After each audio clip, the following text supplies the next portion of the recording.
And so this politically correctness right now is killing people in the sense of unemployment and businesses going out of business. Let me ask you this. Have you done your own research? Or are you just willing to accept what somebody in an authority position has to say about something?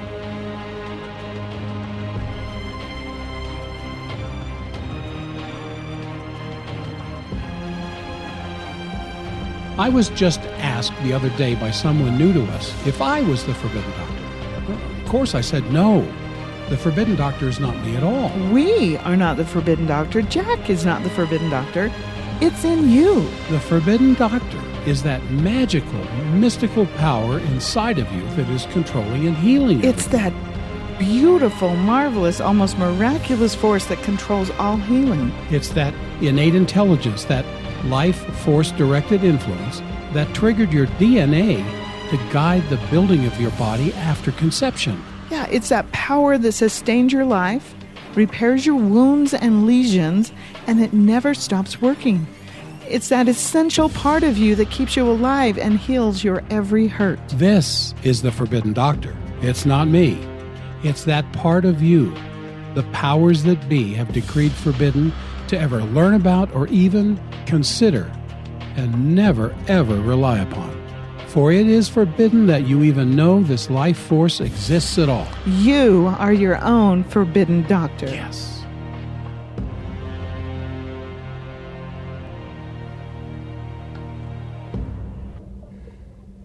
Hey everybody, it's Dr. Jack, and welcome back to the Forbidden Doctor podcast.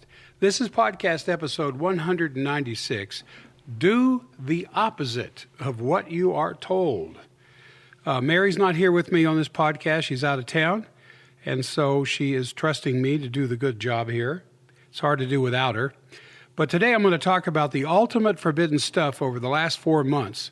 But before I do, we've got some really good news about our website, forbiddendoctor.com. We've just opened up to the world our 600 symptom protocols. In other words, if you have gallbladder pain and you don't want to do our free symptoms survey, you can simply search for our Forbidden Gallbladder Protocol on our website. It's simple.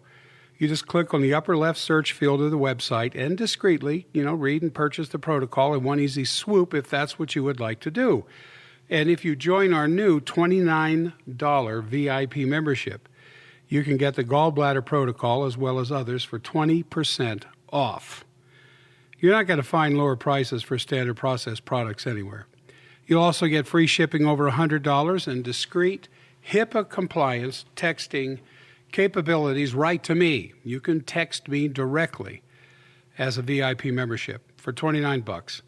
I'll answer the text, or Mary will, or our nutritionist will if you prefer. You choose, and understand, we'll text you an answer to your questions from the symptom survey quickly during business hours.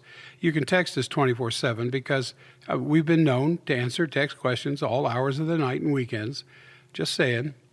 We don't guarantee quick after-hours answers, but during business hours for sure. We'll get back to you a lot sooner. So let's get started here. Why a title like the one above? Do the opposite of what you're told. Well, for one reason, we've been had. We have been sold a bill of goods. Mike Pompeo's comment is just still ringing in my head about a live military exercise. And he said it right there on the dais in front of the president. This is, and you just search Mike Pompeo live military exercise. A whole mess of links to that video where you see him standing there on the dais in front of the cameras at the coronavirus updates. President is standing off to his right. And Pompeo says, hey, this has just been a live military exercise. And the president looks at him like, well, you should have let us know. Now, what's a live military exercise? Well, and, he said it right in front of President Trump. I'm quoting from Wikipedia. You can go to Wikipedia, put in live military exercise. A military exercise or war game is the employment of military resources and training for military operations, either exploring the effects of warfare or testing strategies without actual combat. This also serves the purpose of ensuring the combat readiness of garrisoned or deployable forces prior to the deployment from a home base. Now, you just change a few words around, because even though the military was used in a few places here in the last few months, Secretary Pompeo knows exactly what he was referring to. A surrogate. And what was the surrogate of the military? Well, the medical industry, led by the NIH's own Fauci. And we'll go through the numbers here in a second, but if the final numbers lately from the NIH could be 96% less than what they were saying in January, what then? I mean, we've been sold a bill of goods. We laid down because we were ignorant and we were filled with fear. Fauci said at the beginning in January that 2.2 million people would die from this novel coronavirus. Then he dropped it 96% to around 50 to 60,000. But not until after he had scared 95% of our population to death. Now, most people, they want to do what's right.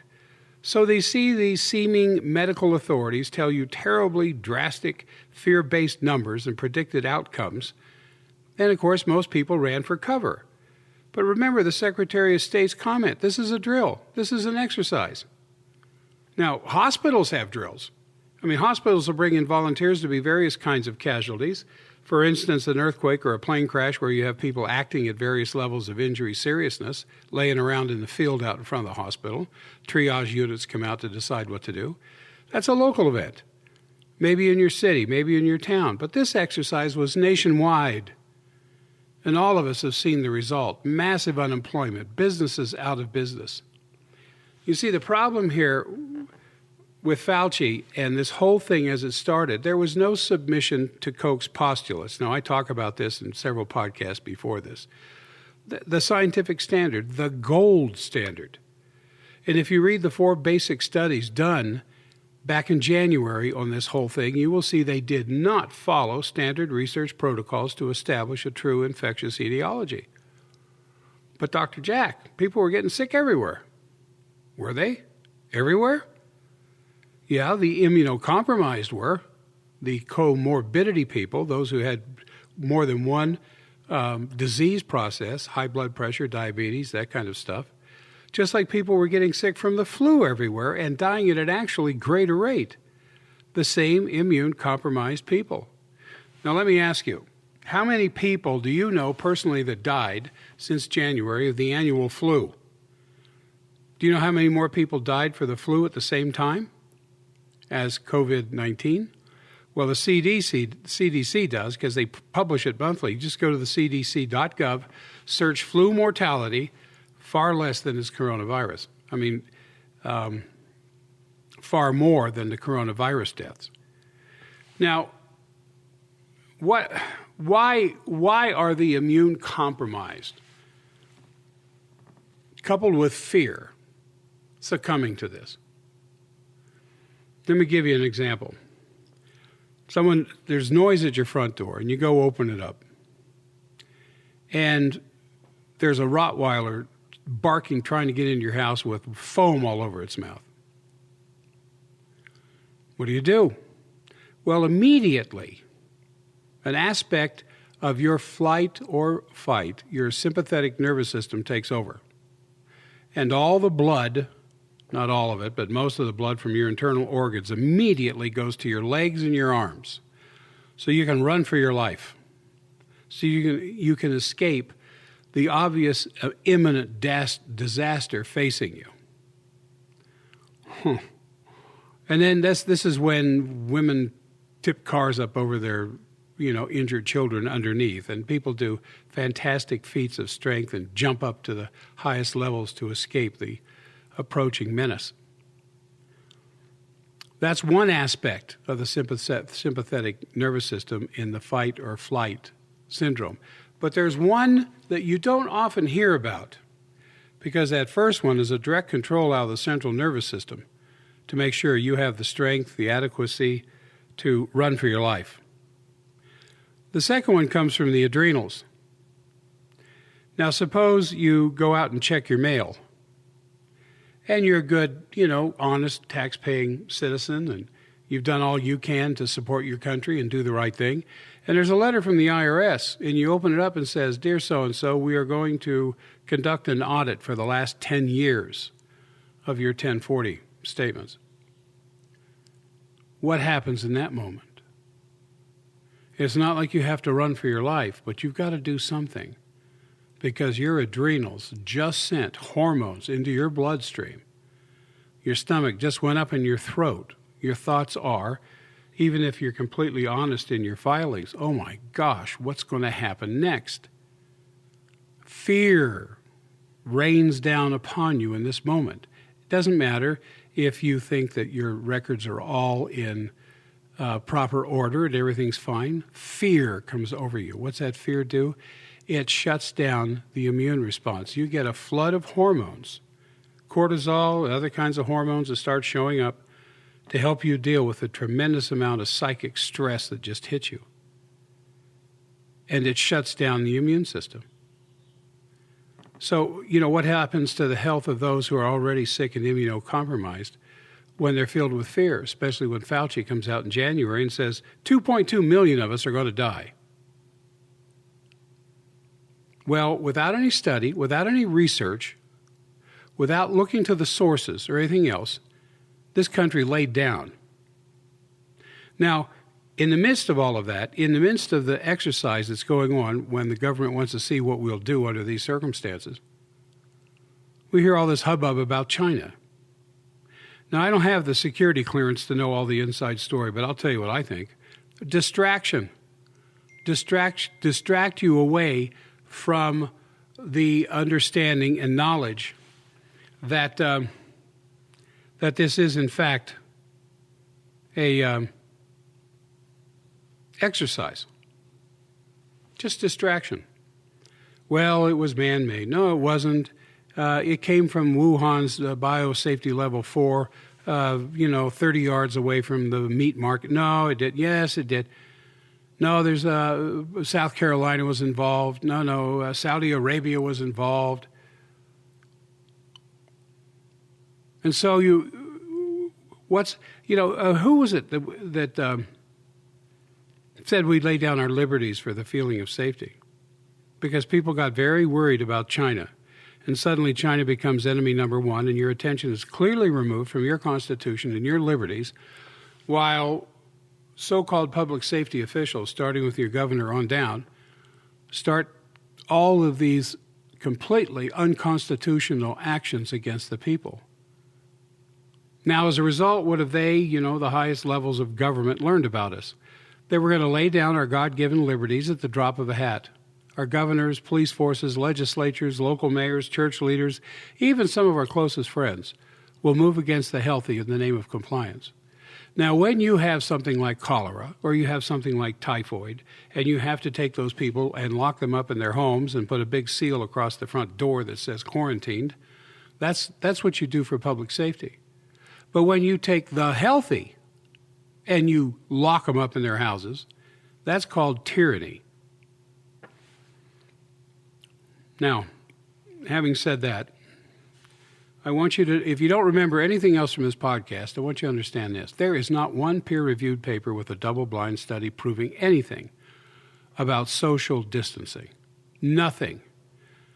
Now, I regularly look at Medline and PubMed, just NIH research centers that you can go to and read what the National Institutes of Health, they will put on in their records, peer-reviewed papers. I don't care if it's something about a tiny little bump on the top of your head down to a dislocated toe and everything in between, and every possible research direction that can be done to take a look at your liver, your heart, your kidneys, whatever.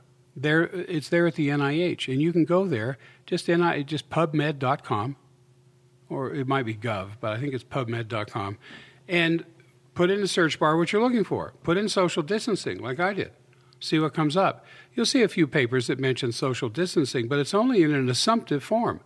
Well, we assume this and we assume that, and coupled with social distancing, then we know people will be better. There are no studies. I mean, why 6 feet? Why not 5 feet? Why not 8 feet? Fauci came out and said a good hard sneeze will blow this stuff 30 feet away. So what do? What are we going to do about something like this? Well, this is what I think. You should be doing exactly the opposite of what the media and government tells you about COVID-19. Don't lay down for this politically correct control from the media. Plastered all over your TV screens, morning, noon, and night, the number of cases, the number died. Now, I like seeing the number of cases go up because fewer and fewer people are dying, and that's dropping the death rate even lower than it ever was before. And then how do we know we have all these cases? Well, we have to trust the very people who are behind the exercise, who in a local hospital situation have a bunch of fake people bandaged up laying in the front yard of the hospital to be triaged by the staff so the staff can find out what people will do and what kind of cases they're going to see should there be a plane crash, should there be a bad earthquake. And so this politically correctness right now is killing people in the sense of unemployment and businesses going out of business. Let me ask you this. Have you done your own research? Or are you just willing to accept what somebody in an authority position has to say about something? We can see corruption in politics. The words are kind of synonymous. We can see corruption in the financial markets. 2008 is a good example. But a lot of people have a hard time seeing corruption in health departments, in health agencies, in national agencies such as the NIH. They really do. Most people have a hard time because we believe that people who go into healthcare, nurses and doctors and whatever, are there to serve mankind. That's about as naive a notion as you can ever get. Now, the real tragedy, this is the worst part of all as far as I'm concerned, and Mary and I have talked about this endlessly, is that in those official briefings from the government, President Trump only had Dr. Fauci and Dr. Birx on the dais with him. They missed the greatest opportunity of all by not having a nutritionist with them on the same stand. That is criminal. Now, the COVID-19 is statistically insignificant. I showed that clearly in my last podcast, or it might have been the one before that, comparing the numbers from the CDC. Number of total deaths, January 1st to April 8th, I think. From anything, an asteroid between the running lights, murders, suicides, drug overdoses, car accidents, all the deaths. And then you start comparing something like influenza or COVID or pneumonia, and you find that COVID is completely statistically insignificant, which should have been explained to you by the medical people from the beginning. As every week went by, cases went up, death rates, they had to flatten the curve, they said. Now, if the media and the government had not told you about COVID-19, you would never have known about it. It's way less lethal than the flu that produces or proceeds on to pneumonia, far less. Do we go about wearing masks for the flu? Do we destroy our nation's economy for the flu? There's trillions of viruses around us all the time. There's hundreds of millions of bacteria. If we wore a mask for every one of those, it would never end. We'd all have to live in bubbles or shelter in place for the rest of our lives. For thousands and thousands of years, our own immune systems have built the antibodies to these viruses. It's not the germs that kill us. It's a weakened immune system. You've heard the term comorbidity spread around by some of the officials. That just means 2 serious conditions. Now, why would the virus bother people with 2 serious conditions more than it would bother somebody who's just perfectly healthy and fit and have no problems at all physiologically? Because their immune system is already beat to a pulp from the disease processes that they have. And so when they get exposed to a virus or a bacteria, they're a sitting duck. And if that's what takes us out the most. as old and sick people usually have weakened immune systems. That's what takes us out. Yeah, I mean, it's not the germs. I mean, if the germ theory was true, that germs kill us, there would be nobody left alive to believe the germ theory. Germs don't kill us. A weak immune system is what leads to organ failure and our death. You know what we need to be doing here in order to get past this fear and able to move on in a more positive manner? We ought to be hugging and kissing and being close to each other. We need to be interacting with the world and its environment and everything around us. We need those germs to build our immune system. According to the government, many people have apparently acquired it on loosely based antibody tests. And we're not the wiser when it happened because their immune system handled it. They get a positive coronavirus test from a nasal swab, throat swab, whatever else. Oh, my goodness, I had the coronavirus? I didn't know it. Well, of course you didn't know it. I'll bet you got the flu virus in there, too. I'll bet you got a few other types of serious microbes in your sinus mucosa that you don't know about because your immune system's keeping it at bay. Their immune, as soon as they were exposed to it, within 2 weeks, their bodies built antibodies to it. And you didn't even know it. I mean, that's how our society has stayed alive for thousands and thousands, if not millions of years on this planet. Stop being politically correct. Stop shaming others. You know, a fearful society can easily be controlled. Our country was easily controlled by fear and social shaming. Social media contribute greatly to this, an avenue of information we simply didn't have back in the days of SARS and H1N1 and AIDS and Ebola. Old people die, sick people die, usually based on their lifestyle and their food choices and their emotional experiences. It happens. Hundreds of thousands of people die every year. I mean, are we in complete denial about that? No. We at the Forbidden Doctor would like to save as many people as we can. The point is, nobody wants to live long if they're not living well. I've taken care of many people who said, "You're my last hope. If you can't help me, I want to die," because they were in terrible shape.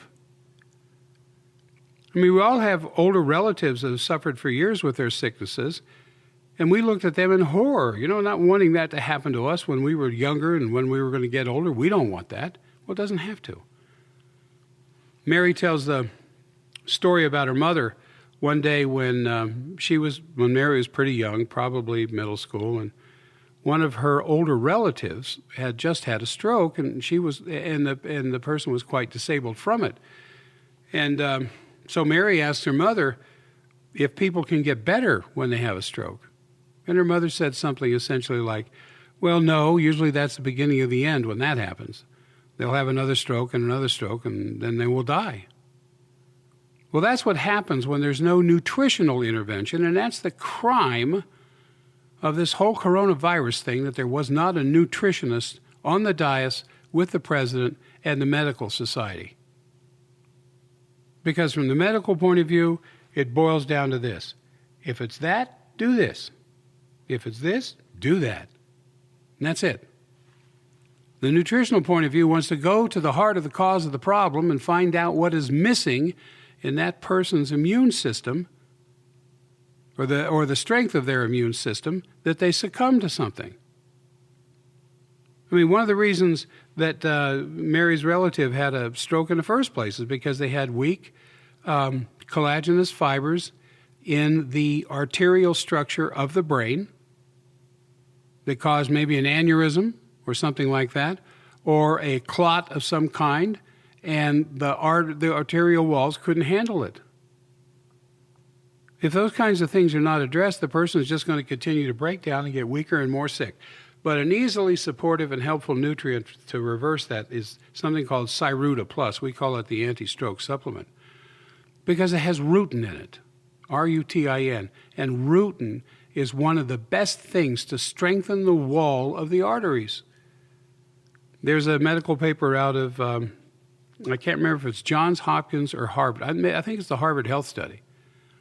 And a group of their doctors came out and said, boy, if we could have a pill like rutin, if we could come up with something like rutin, well, why come up with it? It's already here. Mother Nature gave it to you. and it's amply packed in something called Saruta Plus. What a tragedy everybody doesn't know this. I mean, what a tragedy that our health officials and government did not seize on the opportunity and the day to teach people how to strengthen their immune systems throughout this entire 4 months now. At least they could have said, get off sugar and improve your diet. They didn't even say that. How about supplementing with calcium? According to Lawrence Livermore Laboratories in a paper they published in 2003, which is available on the internet, calcium was the most antiviral substance in your body. You have adequate stores of calcium in your tissues, you're probably not going to get sick anywhere. Now it's come out, of course, as I mentioned earlier, that this virus was man-made, or that, it doesn't negate the fact that you can still build antibodies to it and be strong. You get exposed to chickenpox, you have antibodies. You get exposed to measles, you get antibodies. You get exposed to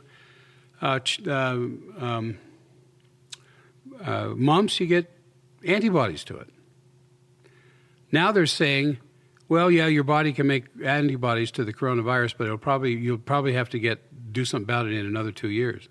When did our antibodies only start lasting 2 years? I mean, it's nonsense. They're lifetime. Our bodies are immensely complicated, but at the same time immensely powerful. I mean, remember, your body is set to repair and restore, not to degenerate. You give it the therapeutic nutrients it needs to do the thing it's always done for thousands and millions of years, and you'll survive and you'll live well. There's one of the French coronavirus experts came out and said this, quote, humanity didn't die from an epidemic. That's the way it is. Epidemics start, accelerate, peak, and disappear, and we don't know why, end quote. I know why. It got the sick, it cleaned out the sick, and the healthy survived. And why is virus season usually over with by April and May? Because the sun's out. And it's not that the sun kills the virus, although it does. The ultraviolet rays from the sun will kill virus exposed to the sunlight. It's because of vitamin D. Most people do not supplement vitamin D during the winter months. Now, there at the Forbidden Doctor, you can search immune system. We have several protocols for that. You can search flu and coronavirus. There's plenty of protocols for that to prepare yourself. You may want to do something now to be ready for the fall. Well, it's the strength in the immune system of our survivors, of which I'm one, thank goodness. But then I've been working on my immune system for decades. I will turn 70 this fall, and man, I feel pretty good. I go to work, I work all day long, see patients all day long, and still have time to do podcasts, to hurry up and finish another book, and then our VIP program, to be able to spend a lot of time texting every day. People have questions, and they don't necessarily want to run off to the local care centers, things like that for, emergency treatments, because they have a backache, or they have a headache, or they have a sore throat, or whatever else. Now, I'm not saying that if you have a life-threatening situation, text me. If you have a life-threatening situation, go to the ER or call 911. There's no issue about that. I'm just talking about the majority of cases that end up in the emergency room are not emergencies. You may think they are, but they usually can be addressed by some nutritional offsetting strategies. So I want to finish this with a comment of Mary's that she often makes. She's a certified GAPS practitioner and an applied clinical nutritionist. She's got her ACN degree. She says this, quote, enjoy the peace that comes from foundational healing rather than the useless frustration of managing symptoms, end quote. I might put that on her tombstone if I survive her. But I just want to mention one more time the free symptom survey that we have at our homepage, forbiddendoctor.com. It's the most comprehensive survey you're ever going to take. It's got tons of questions. After you're done, you can have an opportunity for a free 30-minute phone consultation based on your results. It costs you nothing to do that. You can still have the protocol without the 30-minute call if you want. If you don't want to go that far, that's fine. But this saves you money in the long run because you're not taking supplements you don't need, and all of this at no charge to you.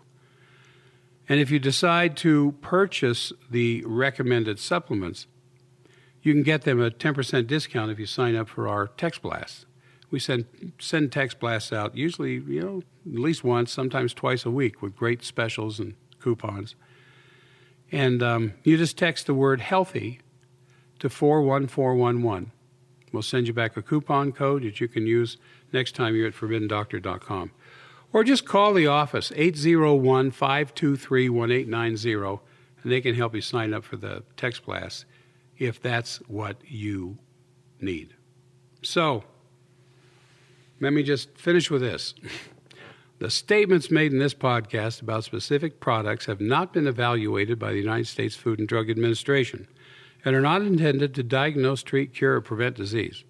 All information provided or any information contained on or in any product label or packaging that we market or this podcast is for informational purposes only, and it's not intended as a substitute for advice from your physician or other healthcare professional. So, with that having been said, thanks for listening to The Forbidden Doctor. This was 196. We're almost at 200. And for being a part of the Forbidden Doctor family. Join us next time. Mary should be involved at that. She'll certainly be back in town by then. For another in-depth discussion of forbidden knowledge, we will see you then.